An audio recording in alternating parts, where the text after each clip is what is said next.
नमस्कार, CSK news में आपका स्वागत है दोस्तों। बड़ी खबर निकल के आ रही है। फिलहाल लद्दाख में बर्फ पिघलते ही एक्शन में पीपल्स लिबरेशन आर्मी, चाइना की सेनाओं ने फिर की लद्दाख में चढ़ाई। बड़ी खबर निकल के आ रही है हथियारों के सामने चीन की क्या है तैयारी।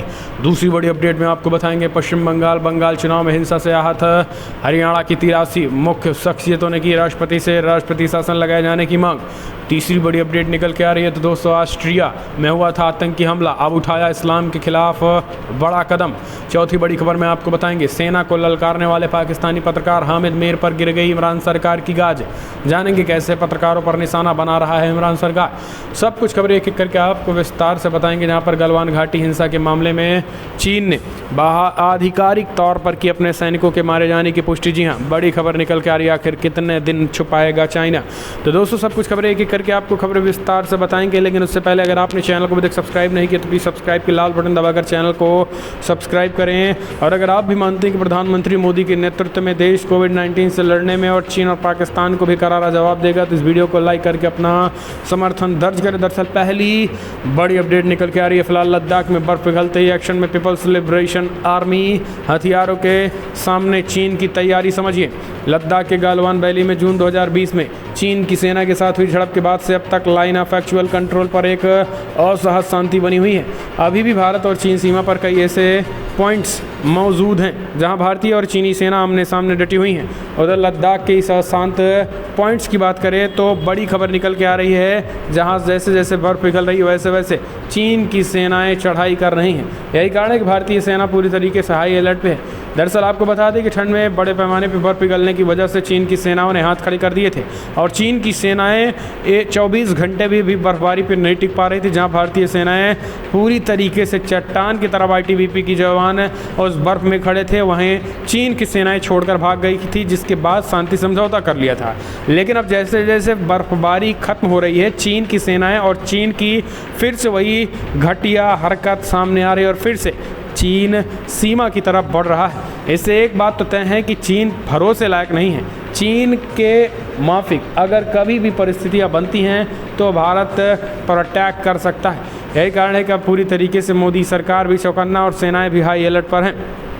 हम चलते हैं अगले अपडेट आपको बता दें। विरोध, बंगाल में चुनाव बाद हुई हिंसा से आहत हरियाणा की 83 शख्सियत, राष्ट्रपति से की बड़ी मांग। जी हां, दरअसल पश्चिम बंगाल में विधानसभा चुनाव के बाद हुई हिंसा पर हरियाणा के संतों, पदक विजेता खिलाड़ियों और उद्योगपतियों ने कड़ा विरोध जताया है। इस सिलसिले में प्रदेश की 83 शक्तियों ने सोमवार को राज्यपाल सत्यदेव नारायण आर्य को ज्ञापन सौंपकर राष्ट्रपति से हिंसा के जिम्मेदार लोगों के खिलाफ कड़ी कार्रवाई और पीड़ितों के पुनर्वास की मांग की है। राष्ट्रपति के नाम दिए ज्ञापन में बंगाल की हिंसा को राजनीति प्रेरित त्रासदी, लोकतंत्र विरोधी और असंवैधानिक घटना बताया है। ज्ञापन और हरियाणा के सभी 22 जिलों में अपने अपने क्षेत्र में प्रभावी लोगों ने हस्ताक्षर किए हैं, जिसमें उन्होंने कहा है कि फिलहाल पश्चिम बंगाल में हिंसा के कारण न केवल लोकतंत्र के आधारभूत सिद्धांत स्वतंत्र चुनाव को गहरी चोट पहुंची है, बल्कि स्थानीय प्रशासन नागरिकों के जीवन, संपत्ति व अधिकारों की रक्षा करने के पवित्र दायित्व से विमुख रहा है। राजभवन पहुंचे भारतीय सेवा प्रतिष्ठान के श्रीकांत सिंघल, उद्योगपति पवन जिंदल, भारतीय सेना से सेवानिवृत्त ब्रिगेडियर वयंत परमार ने कहा है कि हरियाणा का समाज बंगाल हिंसा से पीड़ितों के साथ खड़ा है। हम चलते हैं अगले अपडेट। तीसरी अब खबर निकल के आ रही है। ऑस्ट्रिया के इस्लामी नक्शे पर गहराया विवाद, तुर्की ने भी जताया कड़ा ऐतराज। दरअसल यूरोप के देश ऑस्ट्रिया में इस्लामी नक्शा जारी किए जाने से मुस्लिम समुदाय में नाराजगी है। ऑस्ट्रिया के एक मुस्लिम ग्रुप ने ऑस्ट्रेलिया सरकार के मुखिया चांसलर सेबेस्टियन क्रूज पर विवादित नक्शे का अनावरण किए जाने के खिलाफ कानूनी कार्रवाई करने का इरादा जताया है। मुस्लिम यूथ ऑस्ट्रिया नाम के ग्रुप ने राजनीतिक इस्लामी नक्शा जारी करने के लिए सरकार की आलोचना की है। इस नक्शे में देश के मस्जिदों और मुस्लिम एसोसिएशंस की जगहों की चिन्हित किया गया है। ग्रुप्स ने शनिवार को एक बयान में कहा है कि मुस्लिम संस्थाओं के सारे नाम, गतिविधियों और पतों का खुलासा किया गया है। आपको बता दें कि ऑस्ट्रिया में इंटीग्रेटेड कुछ दिन पहले की बात करें तो ऑस्ट्रिया में आतंकी हमला हुआ था, जिसके बाद अब ऑस्ट्रिया में खास करके कट्टरवाद और इस्लामिक कट्टरवाद के साथ साथ मस्जिदों में जो कट्टरता की पाठ पढ़ाई जाती थी उस पर पूरी तरीके से बैन लग रहा था। यही कारण है कि अब राजनीतिक इस्लामिक नक्शा जारी करने के लिए सरकार ने ऐलान कर दिया है और आर पार की लड़ाई भी। हम चलते हैं अगले अपडेट। सेना को ललकारने वाले पाकिस्तानी पत्रकार हामिद मीर पर गिर गई इमरान सरकार की गाज। दरअसल पाकिस्तान के सीनियर पत्रकार हामिद मीर को न्यूज़ पढ़ने से रोकने के लिए इमरान सरकार ने और सेना प्रमुख जनरल कमर जावेद बाजवा सवालों के घेरे में आ गए हैं।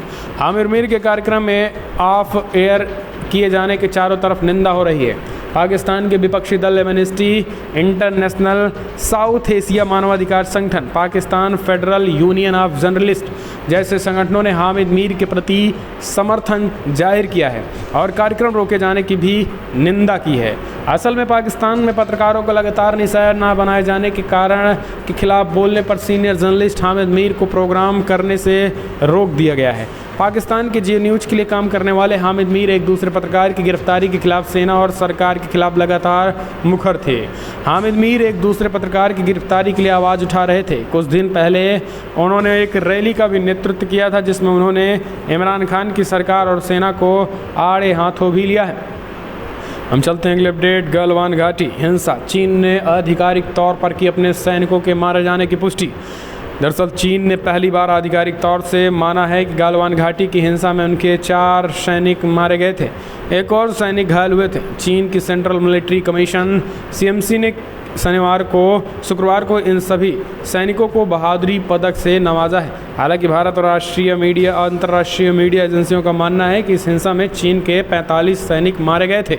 चीन की सरकारी टीवी सिटीजन्स ने बताया है कि शुक्रवार को CMC ने मारे गए इन सभी सैनिकों को फर्स्ट क्लास मेरिट साइटेशन और मानद उपाधि से सम्मानित किया गया है। तो ये बड़ी अपडेट भी निकल के आ रही है। हम चलते हैं अगले अपडेट लेते हैं। तो दोस्तों बड़ी खबर निकल के आ रही है। दिल्ली हुआ था ट्रांसफ़र पर रिटायर्ड हो बंगाल सरकार के मुख्य सलाहकार बन गए अलापन, कड़ी कार्रवाई के मोड़ में केंद्र सरकार।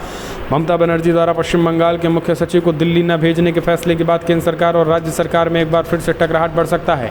आलापन बंदोपाध्याय सोमवार को बंगाल के मुख्य सचिव के पद से सेवानिवृत्त हो गए हैं और अब वो बंगाल सरकार के मुख्य सलाहकार हैं।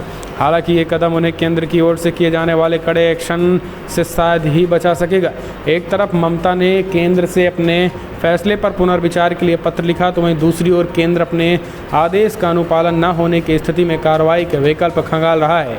यास तूफान प्रधानमंत्री नरेंद्र मोदी की बैठक में शामिल न होने वाले पश्चिम बंगाल के मुख्य सचिव आलापन बंदोपाध्याय को दिल्ली तलब किया है और उन्हें सोमवार सुबह 10 बजे नॉर्थ ब्लॉक में रिपोर्ट करना था, लेकिन वे नहीं है क्योंकि ममता सरकार ने रिलीज़ नहीं किया है और वे मुख्यमंत्री ममता बनर्जी के साथ बैठकों में शामिल हुए हैं। तो ये बड़ी अपडेट निकल के आ रही है। हालांकि मुश्किलें तो इनकी बढ़ेगी क्योंकि केंद्र सरकार इन पर शिकंजा जरूर कसने वाला है। हम चलते हैं अगले अपडेट लेते हैं। तो दोस्तों बड़ी खबर निकल के आ रही है एक बार फिर से। कोलकाता के बजबज में भाजपा कार्यकर्ता के घर में तोड़फोड़, पिता को भी नहीं बख्शा है। TMC पर लगा आरोप, एक बार फिर से हिंसा पश्चिम बंगाल में। जी हाँ, दरअसल बजबन में भाजपा कार्यकर्ता के घर पर व्यापक तोड़फोड़ की गई है। यह घटना बजबन थाना क्षेत्र अंतर्गत चढ़ियाला मोड़ के पास घटी है। जानकारी के अनुसार सुदीप्तो प्रामाणिक गत 1.5 साल से भाजपा कर्मी के रूप में काम कर रहा है और इसी बीच उसके नेतृत्व में पालिका के 3 नंबर वार्ड में भाजपा का जनाधार ठीक था। रात को सुदीप्त किसी काम से बाहर गया हुआ था और इसी बीच आरोप है कि इलाके के तृणमूल समर्थकों ने उनके घर में व्यापक तोड़फोड़ की है और इस मौके पर तोड़फोड़ का विरोध करने पर उनके पिता प्रदीप प्रामाणिक के साथ भी मारपीट की गई है। घटना के लेकर भाजपा के कार्यकर्ता सुदीप्तो प्रामाणिक ने कहा है कि तृणमूल नेता ने जो व्यापक क्षति की है उसकी भरपाई करना मुश्किल है, इसके खिलाफ मोर्चा चलता ही रहेगा। तो ये बड़ी अपडेट निकल के आ रही है। फिलहाल बिग ब्रेकिंग न्यूज़ में इतना ही, लेकिन अगर आपको वीडियो पसंद आए तो लाइक करें, शेयर करें, कमेंट के माध्यम से आप अपनी राय देना ना भूलें दोस्तों। और अगर आप भी मानते हैं कि पश्चिम बंगाल में बहुत हुआ हिंसा, राष्ट्रपति शासन लगनी चाहिए, तो कमेंट के माध्यम से अपनी राय दें। और चीन की चालबाजियों को कैसे देखते हैं उसका भी 2 शब्द जरूर लिखिएगा। तो दोस्तों इस वीडियो में इतना ही। जय हिंद, वंदे मातरम।